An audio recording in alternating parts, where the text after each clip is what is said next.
jërë ngeen jëf mbokk yi seen ànd ak télévision Futur Média rawatina soir d'info ñu am mbégte ànd ak maître Baba Diop avocat à la cour maître Baba Diop ñu ngi lay nuyu.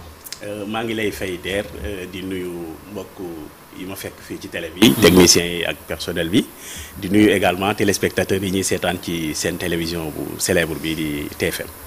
pour mu mët ñu fàttali ne naam avocat nga mais bokk nga tamit ci langue politique bi fare ci Idrissa Seck ak parti Rewmi ñu war a waxtaanee tolluwaayu justice fii ci Sénégal dañoo gis fan yi yëpp président di recevoir président conseil constitutionnel recevoir président cour suprême recevoir bâtonnier te it tuuti avant gis nañ sorti président UMS ci week-end bi doon ŋàññ ni exécutif bi di songee ak ni ñuy songee sax en général justice bi lan moo ciy sa jàngat et selon yow lan la président war a waxtaanee ak ñooñu nga xam ni les plus éminents acteurs de la justice lañ bi mu leen woowee. waaw xam naa jàngat bi ñu ci mën a def rek mooy déjà constat yi. constat yi mooy. li nga xam ne chefu gouvernement bi yëkkati woon na ay ŋàññ jëmale ko ci magistrature bi et ñu am seetlu aussi xam ne c'était pas la première fois mais bii nag xëy na li ko gën a garaawal mooy dafa fekk moom muy jiite gouvernement te suñu constitution bi di charte bi gën a rëy ci réew mi def prévoir benn séparation de pouvoir entre l'exécutif et le judiciaire. Donc de sorte que pouvoir bu ne war a mën a dox. sans sa morom gêné ko. même bu fekkente ne sax séparation boobu dafa am lu ko xaw a xajamal. li koy xajamal ñëpp gis nañ ko mooy conseil supérieur de la magistrature bi nga xam ne. exécutif bi moo koy jiite. mais loolu terewul am na ay principes yoo xam ne ni constitution bi teg na ko ak ay lois yoo xam ne may na. magistrature bi ñu am seen indépendance. donc loolu bu amee tey dafay laaj njiitum réew mi. bi nga xam ne nag quand même moom mooy institution bi gën a mag te moom la sénégalais yi dénk seen souveraineté quand même mu woo kilifa yi gën a mag ci magistrature bi. tey gis nañ ne def na ko donc woo na président cour suprême woo na président conseil constitutionnel woo na aussi kilifa avocat yi. donc ñooñu daanaka mën nañ ne du ñoom rek ñooy justice mais ñoo ngànk li gën a mag ci justice bi donc malgré le président de l'UMS sama xarit Cheikh Ba jotoon na sax xaw a tontu tuuti du tontu sax waaye xëy na benn mise au point rek la woon mais loolu doyul donc dafa doon laaj aussi président mën a dalal xel yi bu waxtaanee kilifa yi tolloon tey ci réew mi waa magistrature yëpp gis ko mais aussi waxtaan ak aussi kii nga xam ne mooy premier ministre am. parce que ñun aussi dégg fayor for nañ ci weewu boy aussi que ne waxtaan nañu. donc loolu yëpp bu amee tey jii nit ñi seen xel dina dal tuuti. parce que quand même nit ñi commencé woon nañu tiit nag. ndax attaques yu mel noonu bu amee jëm ci magistrature yi nga xam ne ñëpp xam nañ ne ay jàmbur lañu dañu tëddee njaaxaanaay ak seen obligation de réserve kenn xamu leen ci ay tontuwante. donc bu ñu jógee ciblé leen. donc et puis ki leen ciblé du n'importe qui nekk premier ministre donc loolu dafa doon indi jaaxa ci république bi donc tey bu ñu gisee acte yu mel ni président posé ko ñun jàpp nañ ne ay acte la yoo xam ne ni dafa war a rassurer tout le monde rassurer d'abord les acteurs de la justice plus précisément les magistrats yi nga xam ne ni ñoom lañ doon peut-être ciblé ci critique yooyu mais aussi rassurer les Sénégalais d'une manière générale yi nga xam ne aussi amoon nañu jaaxare ci li nga xamante ne ni mi ngi am entre l'exécutif et le judiciaire. loolu boo ko waxee ndax mënuñu xalaat tamit effectivement apaiser la ci jublu woon ak yëpp mais est-ce que du woon occasion aussi ñu waxtaanee assise de la justice yi nga xam ni jaar na fi te assise de la justice boobu bokk na ci proposition yu bari yu ñu def luy gën a ñoŋal justice bi la fii ci Sénégal ndax njortoo ni am na lu mu leen ci wax ak ndax ñi ngi xaar ñu dérouler les conclusions de ces assises junj nga ko bokk na ay réformes yoo xam ni ci naka la ñuy dawalee conseil supérieur de la magistrature bokk na ci xëy na nag ndax da ciy génnam du ci génn loolu beneen débat la mais am na yeneen proposition yu am solo yoo xam ni tukkee na ci ndax waxtaan nañ na ko ak ñoom ci li nga njort. waaw peut-être que duñu yegg ba xam ndax dinañ ko waxtaanee wala duñ ko waxtaanee mais li ñu war a mën a wax mooy. est-ce que waroon nañ ko mën a waxtaanee. pour man jamono ji ñu toll nii.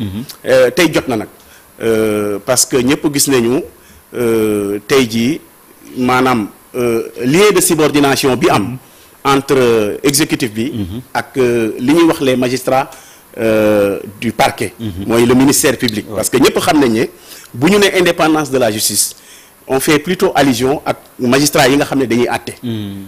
mais mënuñu wax indépendance de la justice. ci beneen côté bi nga xam ne mooy côté ministère public mooy magistrat yi nga xam ne ñoom ñooy défendre la société avec le cordon ombilical qu'il y a avec la chancellerie. mais justement donc ñooñu ñoom seen i ay kilifa mooy exécutif bi xam nga donc foofu mënatuñu fa wax indépendance te ñëpp xam nañu ne exécutif bii jiite ministère public bi bu ko santee ay mbir ministère public bi daf ko war a def tey jii dañuy ŋàññi procureur ci lu bari mais waruñu ŋàññi procureur parce que procureur buñ la ko jàppal. parce que premier ministre mës na wax loolu bu ma ne ko jàppal dafa war a jàpp. parce que xam na ne noonu la suñ système bi tëddee. bu ne jàppal waaye nag na fekk mu bind ko. bu bindee jox procureur wala ministre bi ne ko waxal kii mu jàpp. dafa war a jàpp bu jàppul def na faute. donc loolu mooy problème bi tey jii alors léegi nag dafa jot bu ñu gisee peut-être xëy na li ñu jàpp ne certainement am na ay abus. yu am ci yenn arrestation yi wala yu demee noonu. peut-être que mën nañu wax abus la wala du abus mais pour. ne pas courir le risque que yu mel noonu di am mais tey jii dafa war a am réforme yi nga xamante ne ni moom la assises yi consacré woon surtout ak ki nga xam ne moom la ñuy wax le juge de la détention et des libertés kooku day tey dafa jot je pense que tey jii moment bi jot na sëkk que ñu indi maanaam autorité judiciaire bu mel noonu parce que kooku tey jii moom mooy finalement di arbitrer procureur bi ak avocat yi bu fekkente ne dañu war a poursuivre nit ba pare yóbbu ko kaso. daal di mettre ko sous mandat procureur bi avocat yi ak le magistrat instructeur su ma juumul. non parce que bu fekkee ne c'est un juge de la détention tey jii bu ñuy topp nit xam nga tey avec les pouvoirs du procureur buy topp nit am na possibilité mettre la sous mandat de dépôt. C'est ça. mais avec ce juge là bala mu lay mettre sous mandat de dépôt dañuy dem ci juge boobu. exactement avocat bi taxaw procureur war a wax ma xalaatoon ni bu war a wax dossier bu war a dem instruction la. bu waree dem instruction moom c'est déjà le juge d'instruction mooy exactement mais est-ce que justement après arbitrage du juge d'instruction balaa ñuy def la détention bu boobaa du ñu delluwaat comme ni nga wax bu doon parquet bi dem directement ci juge des libertés bi ngay wax est-ce que amul possibilité aussi juge d'instruction bi décider le mandat de dépôt ñu ne nañ dem ci juge des libertés mu àtte.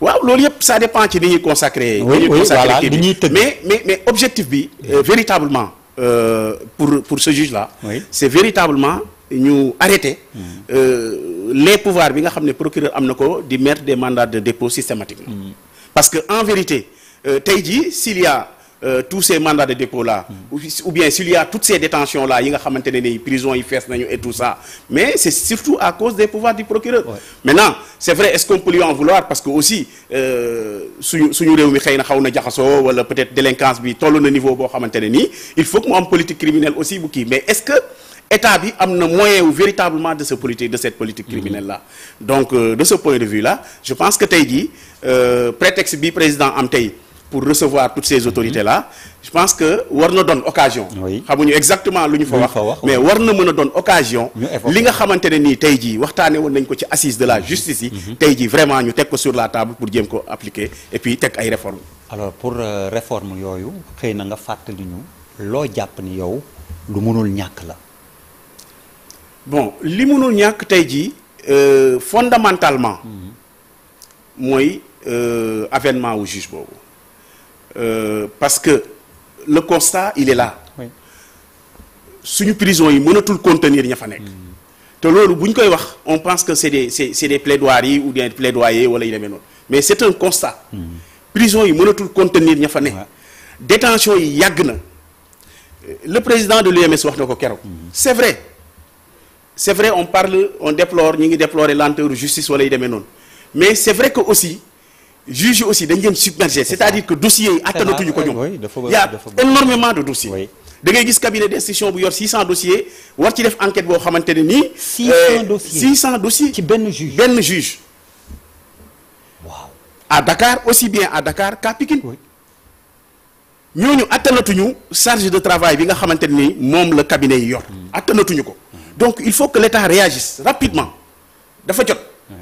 parce que xaar bi yàgg na y a des gens yoo xam ne seen dossier pare na depuis 2 ans mais ñi ngi xaar seen jugement. parce que juge yi charge de travail bi attanuñu ko mënuñu rédiger les ordonnances de renvoi mënuñu yóbbu dossiers yi mënul dem tout est bloqué. submergé. donc tey jot na véritablement ñu jublu ci réforme yi war pour éviter déjà ces mandats de dépôt essayer de les éviter maximum possible. Trouver peut-être des alternatives. parce que tey jii am na bracelet électronique am na yeneen ak yeneen. mais de plus en plus ni ñu jublu ci yooyu ces mesures alternatives là. et puis éviter les mandats de dépôt. parce que on n'a pas les moyens de cette politique là. voilà. alors maître ba léegi ci wàllu justice bi dañuy faral di dégg ni ñu koy coowee àtte yi procureur magistrat yi ñi toog. comme on les appelle les magistrats assis ñenn ñi léeg-léeg ni ma wax dañuy àtte mais ñu jàpp ni même ñoom malgré ñu nekk magistrat assis indépendance bi des na loolu est-ce que xel mën na koo nangu ci magistrat assis pour que nit ñi xam un peu quoi boo mënee expliquer tamit ñu comprendre luy magistrat assis ñi nga xam ni ne ñooñu li ñuy wax mënuñu leen affecté wala ci yan condition lañ leen mën a jëlee fi ñu nekkee. loolu tamit ndax lu xel mën a nangu la. waaw xam nga wax naa ko sànq nee naa constitution bi. dafa prévoir une séparation des pouvoirs. Oui. donc justice. dañu am seen indépendance. Oui. mais indépendance boobu il faut que ñu garantir leen ko. nan lañ leen koy garantir ci lañ teg ay principes. am na benn principe bu ñuy wax inamovibilité des juges mooy juge te bu ñu waxee juge nag toujours nañu am ci xel mi ne mooy ñii àtte bokkul ak procureur nañu ràññetle rek procureur ak àttekat looloo tax sax ma laaj loolu laa ci jublu pour mu leer ndax procureur yi ñoom ñëpp ñoo bokk formation ay magistrat lañu mais bu ñu waatee ba pare ñii dañ leen di yóbbu ñu nekk parquet ñoom la ñuy wax ñooy défendre la société ñoom ñooy topp képp koo xamante ne nii jàdd nga yoon def nga lu dul yoon ñoo lay topp séentu ci yow ay daan ñeneen ñi nag ñooy magistrat assis ñi nga xam ne ñoom aussi dañuy topp bu ñuy liggéey dañuy topp donc toog boobu ci la ñuy atte bokkul ak président de juridiction wala non ñoom ñëpp benn lañu parce que dañuy siéger en collégialité ñett la ñuy doon le plus souvent bu dul tribunal d'instance yi kenn ki nekk ci digg bi moom la ñuy wax président bi mais ñeneen ñi ñoom ñëpp ay magistrat lañ donc ñoom ñooy atte ñooñu ñoo am seen indépendance ba mu mat et ñooñu ñoo am principe yi ñuy wax inamovibilité bi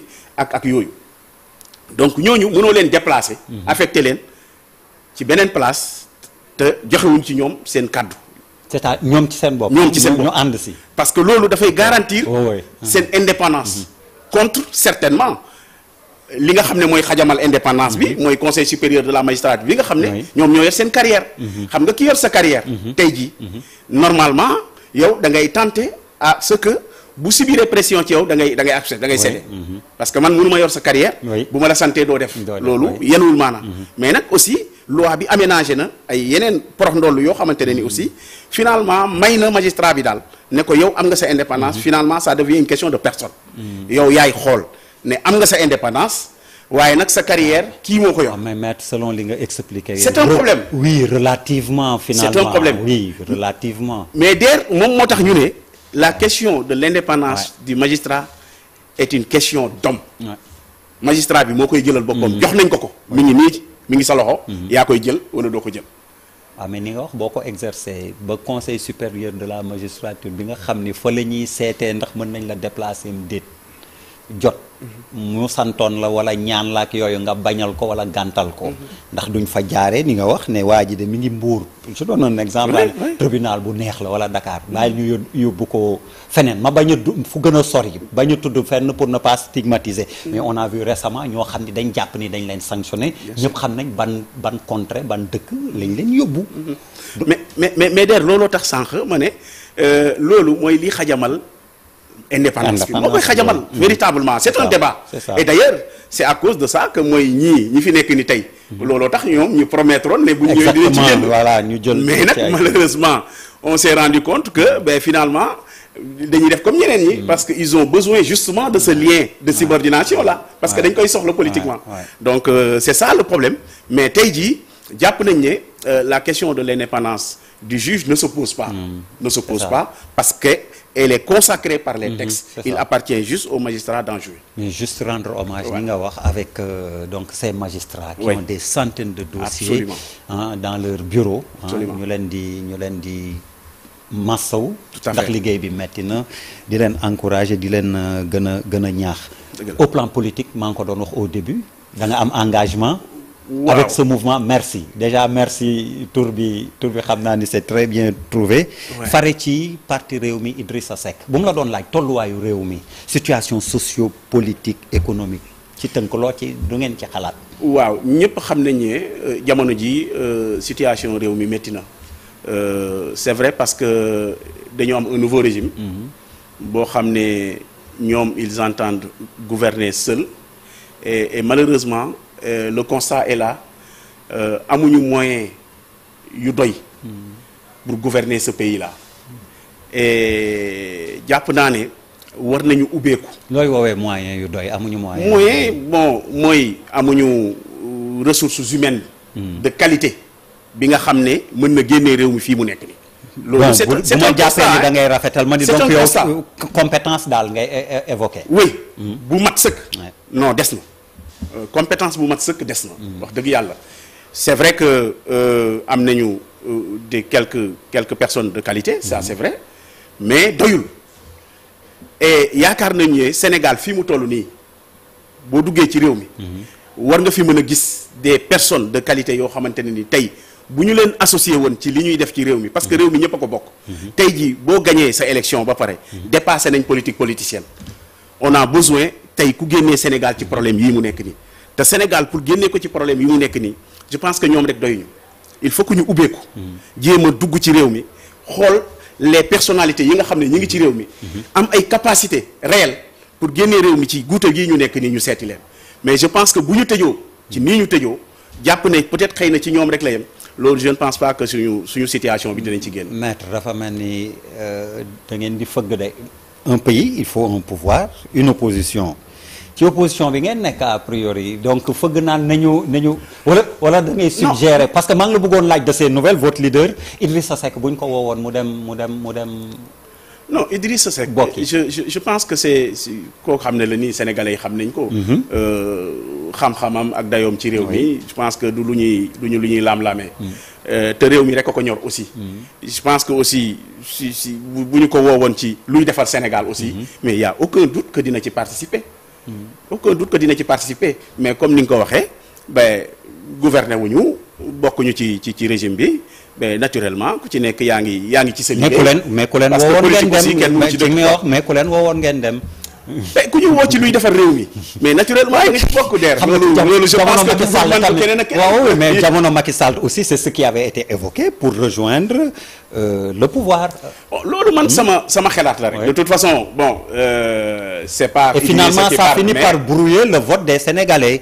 Ils votent pour un pouvoir, que ce pouvoir-là gouverne, que l'opposition s'oppose, et puis voilà. Mais su ngeen jékki-jékkee tamit di wax yi da ngeen ñuy xaw a. mais der opposition aussi c'est pas une opposition classique boo xamante ne nii aussi tout le temps da ngay nekk rek di tirer. parce que quand le pays a besoin. de toutes ces forces vives. mais naturellement. opposition bi ci forces vives lañ bokk. bu génnee réew mi ci problème je pense que loolu kenn waru ko bañ.